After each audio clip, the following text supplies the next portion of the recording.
Hi, I'm Martial Arts Master Bill Fitzpatrick, welcoming you to Lesson 2 of Master Small Business Course 2. Now, people often ask me, hey, Bill, there are 100 action principles. Is one of those principles more important than another? Well, in my own personal reflection, I've come to an answer. And the answer is yes. The answer is give yourself the gift of quiet time.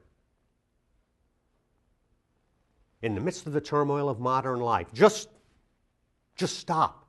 Stop. Get away from all of the distractions. Be alone with your thoughts. Return to your calm center. In your calm center, you can solve most of your own problems, where you can come up with the best ideas and the best strategies for your own future. Not your mother, dad, sister, brother, wife, and your future. Self-reflection helps us become self-reliant. Franz Kafka, the German writer, 100 years ago said, all of the world's problems could be solved by one man sitting alone at a table. Stop. Every day, give yourself space to think. This doesn't mean you have to sit there in some awkward position chanting or mumbling. Just be alone.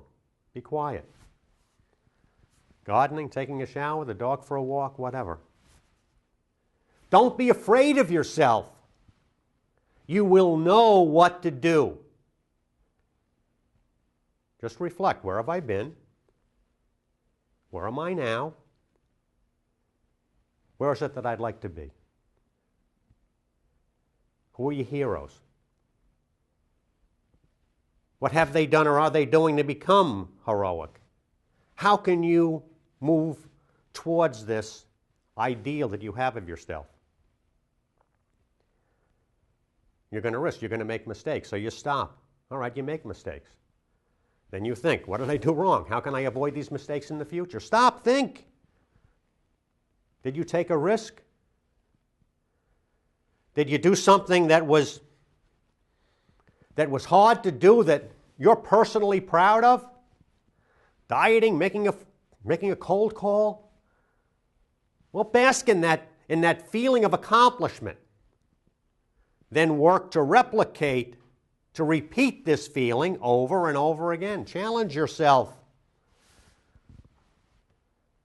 Think about the people who you're associating with. Think about your friends. Because like it or not, you're going to become remarkably like your friends. So, think, who are your friends? Are they self-reliant, ambitious, and achievement-oriented? Or are your friends more like those emerging adults, those slackers, still looking for their mommies and daddies for handouts? Stop and think. You're doing this for yourself in your quiet time. Picture yourself as a master of success, as an action principles champion, as a strong, disciplined, focused, neat, clean, friendly, squared-away person. Then start applying who you are to what you do. There are people who own franchises who make millions of dollars. If you are someone who is interested in franchising, you study these people so that you can do the same. There are carpenters who build houses and make millions of dollars. You study these people, you can do the same. There are songwriters who make big money. There are artists who make big money. There are software designers who make big money designing software. And there are software companies, executives who make big money just finding and hiring and nurturing the best software designers. Stop.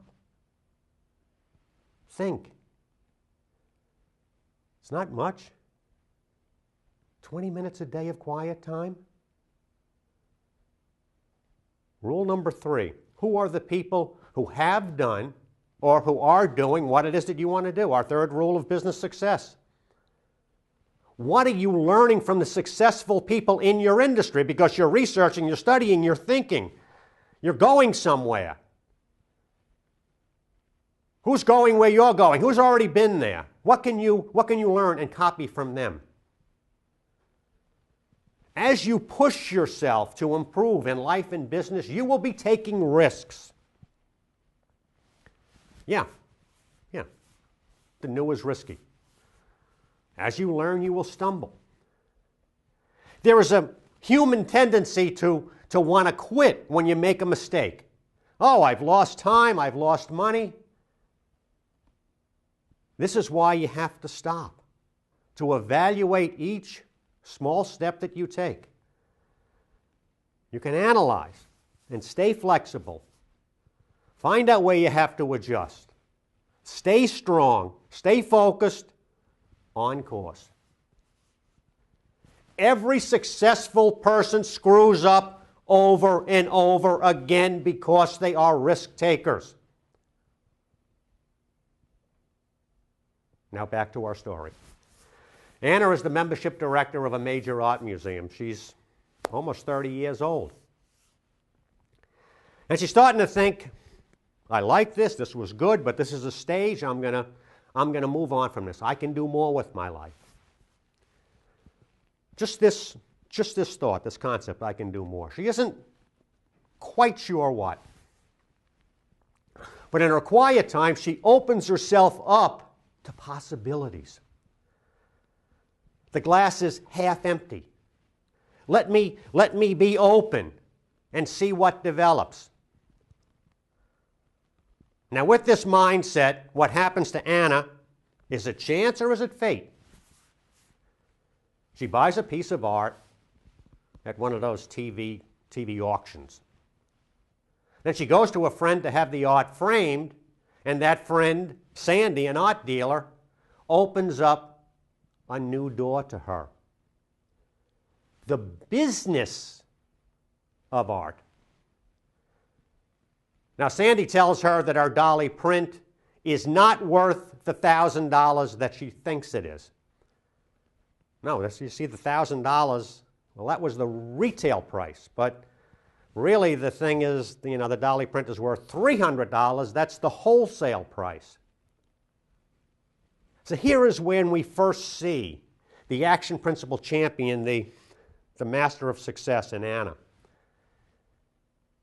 Is she disappointed to hear that she didn't get the great deal that she thought she did at that auction? Does she get angry? Is she thinking, oh, geez, I got screwed at that auction. These people who put the $1,000 price on that, they should be blank, blank, blank? No. Anna's eyes light up. Rather than being upset, she sees in a flash a world of financial possibilities between wholesale prices in art and retail prices in art. She's smart enough to realize that Sandy, one of the top art dealers in the city, could become a mentor for her in this business of art. Making these realizations isn't just a good thing. This is a very good thing. This is bang, enlightenment. Anna thinks in that moment, and whatever happens for you, it's going to happen in a flash, in a moment. She thinks, my goodness, I can become an art dealer. How exciting. What does she do? Well, she's going to research. How do you become an expert at anything?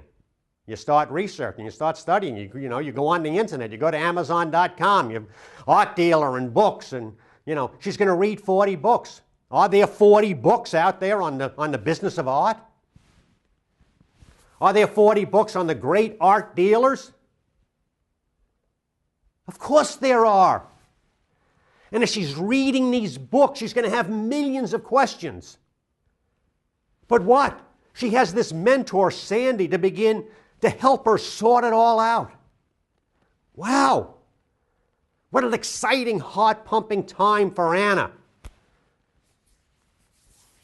And because she stays humble, because she is intellectually curious, because she is a hard worker, because she's a friendly person, because she has a large social and business network developed over her years at the museum, Anna has all of the pieces to build. Just wait and see all that Anna accomplishes. Take your 20 minutes of quiet time every day and know that you can do exactly the same things. You can be George. You can be Kevin. You can be Anna. You can choose life and success for yourself. So let's do that.